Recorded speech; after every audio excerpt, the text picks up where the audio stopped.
All right, guys. So what I need you guys to do right now is go into your house and get a piece of paper.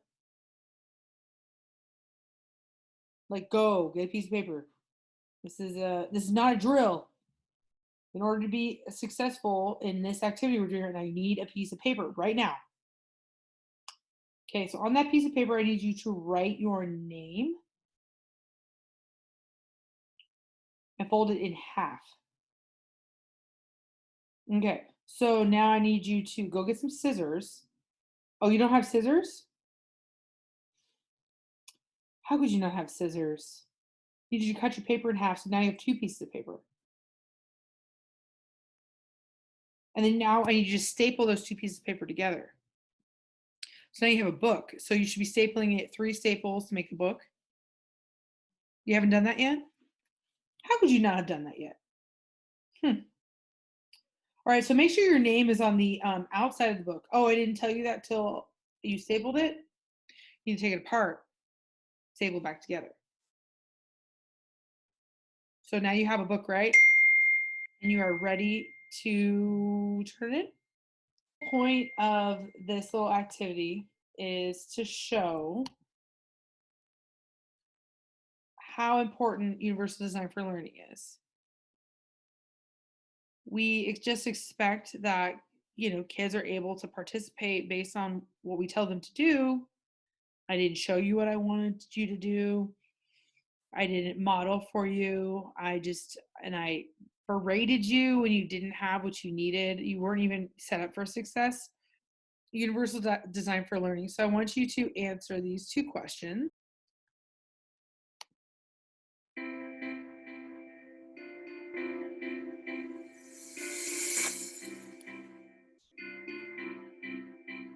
This teacher needs to meet a curriculum goal, and she's got a very diverse group of students. And so does this teacher. And this one. Most do.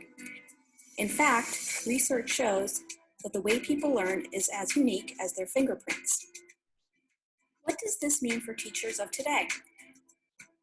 Classrooms are highly diverse, and curriculum needs to be designed from the start to meet this diversity. Universal design for learning is an approach to curriculum that minimizes barriers and maximizes learning for all students.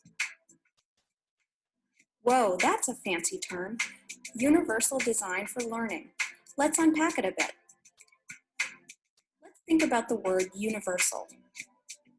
By universal, we mean curriculum that can be used and understood by everyone. Each learner in a classroom brings her own background, strengths, needs, and interests. Curriculum should provide genuine learning opportunities for each and every student. Now let's think about the word learning. Learning is not one thing. Neuroscience tells us that our brains have 3 broad networks.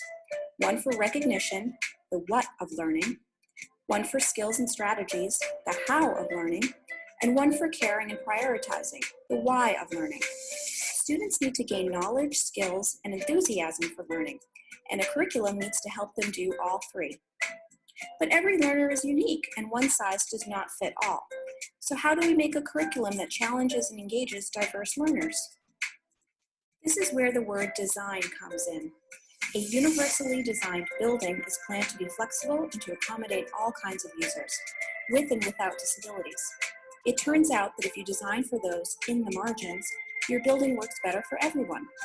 Curb cuts and ramps are used by people in wheelchairs, people with strollers, and people on bikes. Captioning on TV serves people who are deaf, people learning English, people in gyms, and spouses who get to sleep at different times. UDL takes this idea and applies it to the design of flexible curriculum. UDL goes beyond access because we need to build in support and challenge. So how do we use the UDL framework to make learning goals, methods, materials, and assessments that work for everyone? First, ask yourself, what is my goal? What do I want my students to know, do, and care about? Then ask, what barriers in the classroom might interfere with my diverse students reaching these goals? To eliminate the barriers, use the 3 UDL principles to create flexible paths to learning so that each student can progress. Number 1, provide multiple means of representation. Present content and information in multiple media and provide varied supports. Use graphics and animation, highlight the critical features, activate background knowledge, and support vocabulary so that students can acquire the knowledge being taught. Number 2, provide multiple means of action and expression. Give students plenty of options for expressing what they know and provide models, feedback, and supports for their different levels of proficiency. Number 3, provide multiple means of engagement. What fires up one student won't fire up another.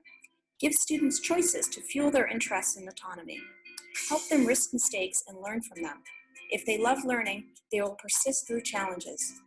And remember, always keep in mind the learning goal. Get rid of barriers caused by the curriculum and keep the challenge where it belongs. And that's it. Okay, quick recap.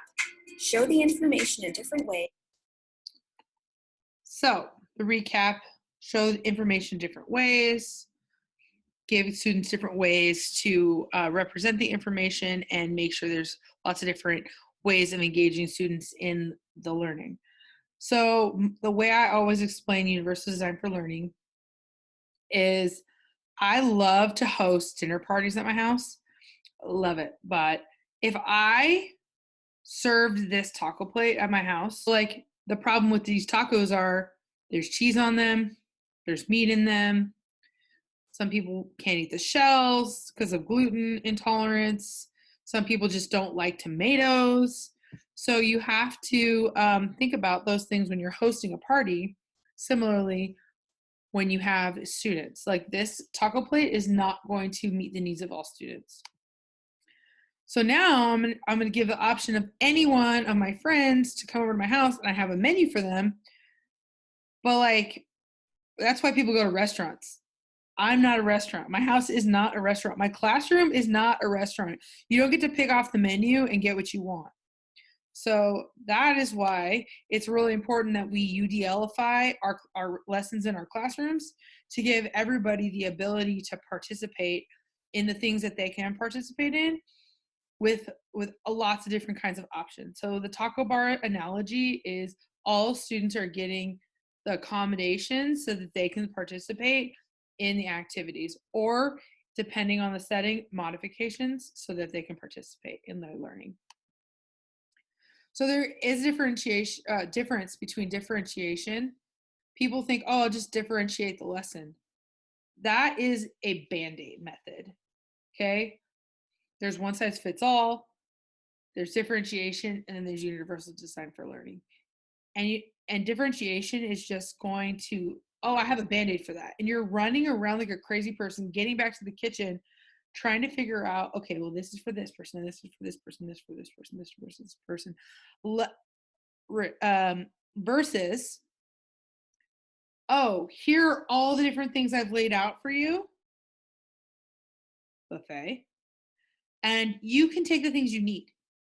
Okay, so that's what makes universal design for learning different than differentiation.